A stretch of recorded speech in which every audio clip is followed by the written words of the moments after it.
অসমতার সমাধান সেটের লেখচিত্র অঙ্কন করো। অসমতাটি হচ্ছে কি 2x - y < 6। আমরা এই অসমতা জানি। তাহলে এই সমীকরণটি একটি কি অসমতা। তাহলে এই অসমতার যে সমাধান পাওয়া যাবে এই সমাধান সেটের লেখচিত্র অঙ্কন করতে বলা হয়েছে।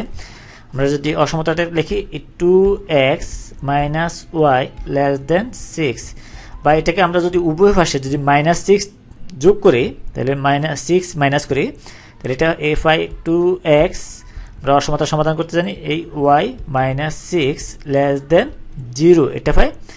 তাহলে এই সমীকরণে আমরা যদি এই 2x - y -6 দিয়ে আমরা একটি সরল রেখা সমীকরণ লিখতে পারি। আমরা যদি এখন যেটা লিখি এরকম যে এখন আমরা যদি দেখি 2x - y -6 = 0, এখান থেকে আমরা x y এর মান বের করে এই সরল রেখার সমীকরণ সরল রেখা অঙ্কন করতে পারবো। তাহলে এটা সমান আমরা যদি লিখি যে এই y = আসে এই 2x - 6 এটা পাই। তাহলে এই সমীকরণটির আমরা যদি ভুজ এবং কুটি দ্বারা বিভিন্ন মান দ্বারা এই কোনো সমতলে স্থাপন করে এই সরলরেখা অঙ্কন করতে পারবো। ওই জন্য আমরা কি করব, x এবং y এর মান নির্ণয় করব এই সমতলে স্থাপনের জন্য। তাহলে এই সমীকরণে আমরা যদি x = 3 বসাই, এটা 3 দুগুণে 6, 6 থেকে -6 গেলে থেকে 0। তাহলে এখানে যদি x = 3 হয়, y = 0, আর x যদি 2 হয়, এখানে 2, তাহলে পাই আমরা এই y = -2 এটা।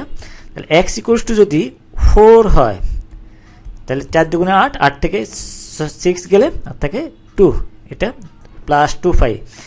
আমরা একটি সমতলে যদি এই বিন্দুগুলো স্থাপন করতে একটি সরলরেখা অঙ্কন করতে, তাহলে এই সমতলে আমরা কি করব, এই বিন্দুগুলো স্থাপন করে একটি সরলরেখা অঙ্কন করতে পারবো। তাহলে আমরা এই 3 আসে এখানে 1 2 3, এইভাবে আমরা বিন্দুগুলো স্থাপন করি 3। তাহলে এই বিন্দুগুলোর জন্য যদি আমরা একটি সরলরেখা পাবো, তাহলে এই বিন্দুগুলো স্থাপন করে আমরা যদি সংযোগ সরলরেখা অঙ্কন করি, তাহলে এই একটি কি সংযোগ সরলরেখা পেলাম। তাহলে এই সরলরেখা এই সমগ্র তলটিকে দুইটি তলে বিভক্ত করেছে। তাহলে যে কোনো একটি তল হবে এই অসমতার এই সমাধান সেট আমরা জানি।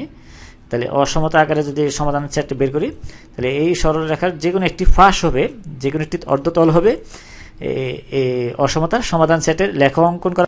তার অসমতাটা হচ্ছে কি, আমরা অসমতাটা যদি লিখি এখানে 2x - 6 < 0। তাহলে এই অসমতায় আমরা মূল বিন্দু দ্বারা যদি সিদ্ধ করি, তাহলে এই অসমতা এটা কি অসমতায় যদি আমরা মূল বিন্দু হচ্ছে কি 0 0, আমরা এখানে 0 0 জানি, এটাকে হচ্ছে 0 0 ভুজ এবং কুটি 0 0। তাহলে এখানে এই মূল বিন্দু দ্বারা যদি সিদ্ধ করি, মূল বিন্দু হচ্ছে কত 0 and 0, এই মূল বিন্দু দ্বারা যদি সিদ্ধ করি, তাহলে আমরা এই এর মান পাই, এই অসমতার মান পাবো। তাহলে এই অসমতার মান 2x - 6 < 0 এর মান হবে, যদি 0 0 বসাই, তাহলে x = 0 y = 0, তাহলে -6 < 0। তাহলে এই অসমতাটা সিদ্ধ করে এটি একটি এই ঋণাত্মক, আমরা এই -6 একটি কি ঋণাত্মক। তাহলে আমরা বলতে পারি এই সমীকরণের এই অসমতার -6 < 0 এটা কি সত্য।